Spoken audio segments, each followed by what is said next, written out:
Parking కావాలి, ఎందుకంటే wait parking పెట్టి ఏంటంటే మనకి ఆర్నెట్ సెక్యూరిటీ ఉంటుంది, డ్యామేజ్గా ఉంటుంది. అందరూ దానికి బయట పబ్లిక్ తిరిగి అక్కడ ఎవరో ఇళ్ళలో వాళ్ళు చూసి వాళ్ళు ఫోన్లు కొట్టారు, ఇట్లాగా ఏదో డ్యామేజ్ చేస్తున్నారు.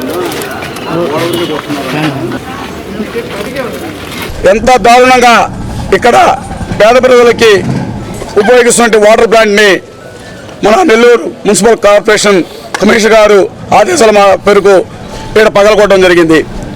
సరే, ఆ రోజు మనం నిలదీశాం, అడిగాం. నిన్న ఉదయం కమిషనర్ గారు, మున్సిపల్ కమిషనర్ గారు విజిట్ పెట్టుకున్నారు. ఆయన ఎందుకు పెట్టాడో తెలియదు, కానీ వాస్తవంగా మా పెద్దలు ఎమ్మెల్సీ గారు చంద్రశేఖర్ సార్ చెప్పినట్టు ఆయన ఊరికే నేను పగలగొట్టాను, మీరు ఏం చేస్తారో చేయండి చూస్తాను విధంగా నిన్న పెట్టాడు. వచ్చిన తర్వాత మేము కూడా ఇక్కడ స్థానిక ప్రజలు కానీ అందరం కూడా ఇక్కడికి వచ్చాం. వచ్చిన తర్వాత ఇక్కడ మహిళలు కావచ్చు, స్థానికులు కావచ్చు, ప్రతి ఒక్కరు కూడా సార్ మీరు అసలు ఇక్కడ పార్క్ ఎందుకు కడుతున్నారు అని చెప్పి అడిగితే సమాధానం లేదు. ఇక్కడ అసలు ఎంత ప్లేస్ ఉందని చెప్పని ఆయన పార్క్ని ప్రపోజల్ పెట్టారో అర్థం కాలేదు. సరే, మేము ఇక్కడ తాగునీరు వాడుకున్న ప్లాంట్ని ఎందుకు కూల్చారని చెప్పని అడిగితే దాని సంబంధం. ఒక వ్యక్తి సార్ అని చెప్పని మాట్లాడి కాదు సార్ అంటే నువ్వు హీరో వేషాలు వేద్దామంటాడు. అంటే మేమైతే హీరోలు నీకు తెలుసు కమిషనర్, హీరోలు మేము వస్తున్న హీరోలమే, నువ్వు విలన్ కాబట్టి హీరోలాగా మీరు మాట్లాడొద్దని చెప్పన్నారు. మీరు మేము వాస్తవంగా హీరోలమే, నువ్వు విలన్ శాస్త్రాలు చేస్తున్నాం. నెల్లూరు నగరంలో ఈరోజు ప్రతి ఒక్కరు కూడా చూస్తూ ఉన్నారు. మేము కూడా నిన్న కూడా ఒక మాట చెప్పాను, ఎంతోమంది కమిషన్లు వస్తుంటారు పోతుంటారు, లోకల్గా మేము ఉంటాం. మేము ఉన్నప్పుడు మంచి చేస్తే మేము ఉన్నంతకాలం జీవితకాలం చెప్పుకుంటాం, చెడు చేస్తే అది కూడా జీవితకాలం నిన్ను మేము ఎత్తుపడుస్తూ ఉంటాం అని చెప్పన్నాం.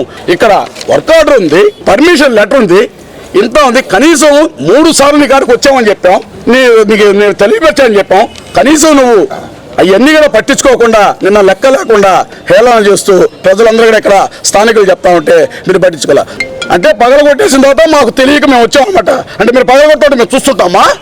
ఎందుకంటే చూస్తుంటామంటే మీరు ఇచ్చున్నారు పర్మిషన్, మీరు మాకు నోటీస్ ఇవ్వలేదు. మాకు అడిగే హక్కు ఉంటుంది, ఆపగల్లా సత్తా ఉంది మాలో. కానీ మీరు అట్ట కాకుండా దొంగచాటుగా నిన్న దాన్ని ఎవరు లేని సమయంలో పగలగొట్టడం జరిగింది. వ్యూస్ మాకొద్దు కమిషనర్ గారు, మేము ఏదైనా న్యాయ పోరాటంగా ఏదైనా కానీ వైఎస్ఆర్ కాంగ్రెస్ పార్టీ ఎప్పుడు కూడా జగన్మోహన్ రెడ్డి గారు ఆదేశిస్తూ మంచికి మేము ఎంత దూరమైనా పోతాం. కానీ మాకు మీలాగా ఉదయాన్నే రీల్స్ చేసుకుంటా వ్యూస్ కోసం మేము తిరగం. బైకుల్లో రకరకాల భంగిమలు ఉన్నాయి, అన్ని చూపించమంటే వీడియోలో ఓపెన్ చేసి చూపిస్తాం. మాకు అవసరం లేదు. బద్దాకేమంటూ ఏదో మీరు మాట్లాడితే వీడియోలో మీకు ఒక వ్యూస్ వస్తాయి, మాకు అవసరం లేదు సార్. వ్యూస్ మాకు అవసరం లేదు, మీకు కావాలా? ఒక్కసారి ఓపెన్ చేసి చూడండి సోషల్ మీడియాలో. దయచేసి మరోసారిగా చెప్తాం, ఇది పద్ధతి కాదు, మంచి పద్ధతి కాదు. కమిషనర్ గారికి మీరు ఎవరి కళ్ళల్లో ఆనందం చూడాలనుకుంటున్నారో కానీ ఆ ఆనందం అయితే శాశ్వతంగా మాత్రం మీ కళ్ళలో ఉండదు, అది మాత్రం ఖచ్చితంగా చెప్తున్నా.